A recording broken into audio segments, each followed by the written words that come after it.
All right. So we got the Green Bay Packers versus the Chicago Bears in Chicago.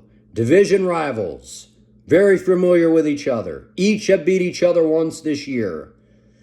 I'm going to go with the Green Bay Packers to get this one done on the road here, 31-24. Now, I think that this is going to be just like the two games we saw between these teams in the regular season. I think that this is coming down to the wire to where we're going to see a clutch Jordan Love drive put together. Look, I'm leaning on the experience of Matt LaFleur and this Green Bay team here. Like, there's no question that Ben Johnson, he turned the Chicago Bears around overnight. What he has done, it's just absolutely incredible. And Caleb Williams, unbelievable year. Closing in on 4,000 yards, completing 58% of his passes, 27 touchdowns to just 7 interceptions. Once this offense gets going behind DeAndre Swift and these backs and the run game gets cruising, they're a very difficult offense to stop. When the play action pass opens up, they become a handful to deal with Ben Johnson turning the dials and dialing these things up. They're a difficult team to deal with.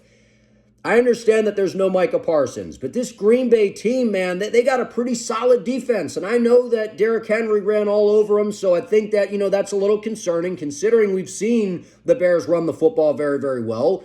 But something's telling me that this Green Bay team in the postseason, they're just going to have an answer for Chicago here. And look, I know that Jordan Love is coming off the concussion. He's been banged up. So how's he going to look coming back from that? This year he's thrown for 3,381 yards, completing 66% of his passes, 23 touchdowns to just 6 interceptions. There's a lot of false narratives going around about Jordan Love, like he's this crazy turnover machine and he's got 30 million interceptions. That's not the case. Now, does Jordan Love make some questionable decisions down the stretch where he turns the football over late? We do see that. So if he takes care of the football in this game, I think Green Bay definitely wins, because one of the things that I think gets lost with the Chicago Bears, they have a very opportunistic defense. They lead the league in turnovers. But when they don't get the turnovers, they're very dependent upon that. This defense gives up a lot of yards both on the ground and through the air. I think if the Green Bay Packers can get Josh Jacobs running downhill, he's closing in on 1,000 yards, 13 touchdowns on the year, to where you can get Jordan Love comfortable, open up the play action pass, push the football down the field to these talented receivers,